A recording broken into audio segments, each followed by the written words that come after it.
the last content statement. I cannot promise that it will be short, but I can promise that it will be boring. So, content statement 33, the last content statement, focusing on foreign policy, not domestic, not here, but how we interact with the rest of the world. The United States faces ongoing economic, political, military, and social challenges in the post-Cold War era and following the attacks of September 11th, 2001. The post-Cold War period and the attacks on September 11th, 2001 presented new foreign policy challenges for the United States. What were those foreign policy challenges? Economically, living in a globalized world has led to the following issues. International demand for the US dollar. Believe it or not, our dollar has actually done better in the past 5 to 10 years than it did around time of. So for example, when I was in college and we went to England my freshman year, this was the fall of 98, it was basically 2 euros, 2 euro dollars, 2 euro bits of currency. Sorry, 1 euro would take 2 American dollars to buy. So pretty much it was almost twice as expensive to live in England, for example. Now it's almost 1-to-1, $1 for a euro. There hasn't been a demand for the US dollar. That's helped us somewhat. Our balance of trade has been bad, though. Like I said, there are more. If you watched, was it 32 or 31? Which one has the balance of? Yeah, it was 31. The U.S. trade deficit. There are more imports coming in than us exporting things to the rest of the world. We have an imbalance of trade here. Okay, so our international economic partnerships, what role should the U.S. play in the World Economic Forum and the World Trade Organization? Whenever these two groups, especially this one, comes to the United States, there seems to be people who protest against it because they feel like these economic forums are not fair to underprivileged countries around the world. What role should we play in those, if any? Should we promote fairness around the world, or should we, fair trade, or should we get what best for us only, which may not be fair to underprivileged countries? And outsourcing of U.S. jobs. So, our companies' call centers, being sent overseas to foreign countries, right? Manufacturing jobs being sent overseas to foreign countries because it's cheaper. Labor is cheaper, and sometimes materials are cheaper over there.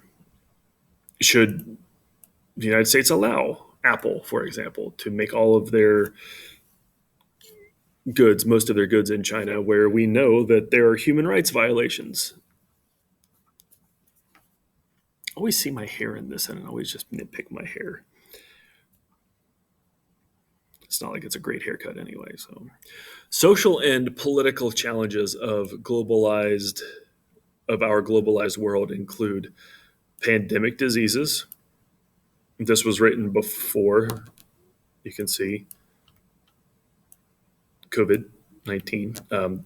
They were thinking more like Ebola, West Nile virus, those kind of things. But now we have pandemic diseases that spread across the world pretty easily, quickly.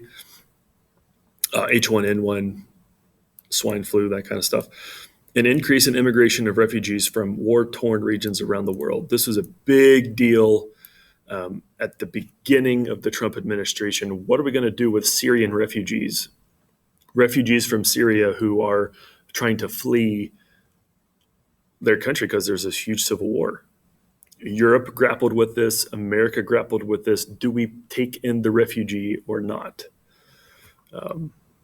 Democrats tended to say yes. Republicans tended to say no. If you want to know why, ask me. I can give you a quick rundown on that. International humanitarian aid. This is one place where I think that Republicans and Democrats can agree on that our role around the world might not be anymore to be the world's police, but we can be the world's Red Cross, if you will, that we can provide aid around the world to people who are suffering from earthquakes and famine and disease and tsunamis and you name it. The debate over treatment of enemy combatants, especially after September 11th, when we caught people who are involved in Al-Qaeda and the terrorist attacks of September 11th, what should we do with those people when we catch them?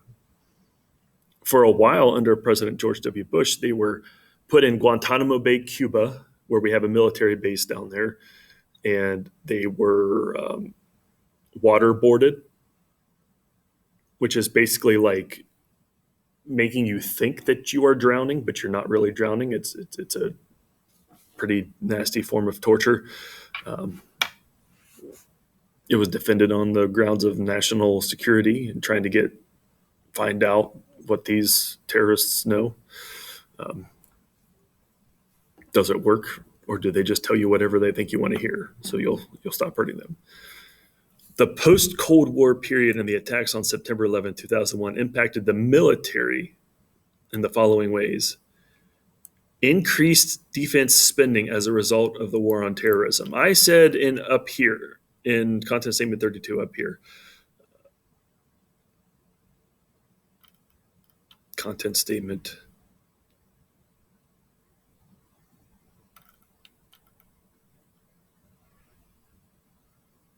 somewhere. I could take time to read through every line to make sure I know, but I'm sure you don't want to see it. Anyway, after the Cold War was over, we kind of cut our military spending, especially during the Clinton years, because we're not fighting the Soviets anymore. But then after September 11th, it goes back up again because we're trying to fight terrorism around the world and fight two wars in Afghanistan and Iraq. If you haven't heard, this is Monday, April 19th, 2021 at 3:40 p.m. In case this is future generations looking at this. Recently, President Biden has announced that we are fully leaving Afghanistan. Our longest war in the history of the United States is it's been 20 years, almost. It's coming to an end soon, Lord willing. So, increased spending on the military because we're fighting terrorism globally, right? And in Afghanistan and Iraq specifically. What role does the United States play in the Middle East,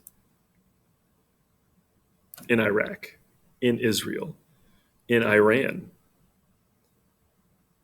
in Syria? What role should the United Nations play in addressing those issues as well? Should we take the lead? Should we let the UN take the lead? And what about in the former Soviet Union, when the Soviet Union broke up into all those separate, 10, 11, 12 different countries, and the Soviets the former Soviets, the Russians, no longer had track of a lot of the nuclear weapons. Rogue states, terrorists could get a hold of those and threaten to use them. As you can see, the control of weapons of mass destruction in areas of the world perceived as a threat to world stability. Yikes. We don't want those going into the wrong hands. So these are issues that we have to address and face even today. So in short, what this is asking you to be able to do is explain the social, political, economic, and national security challenges the United States foreign policy faced in the Cold War, post-Cold War period, and following the attacks on September 11, 2001. Thank you for your attention. Please ask questions.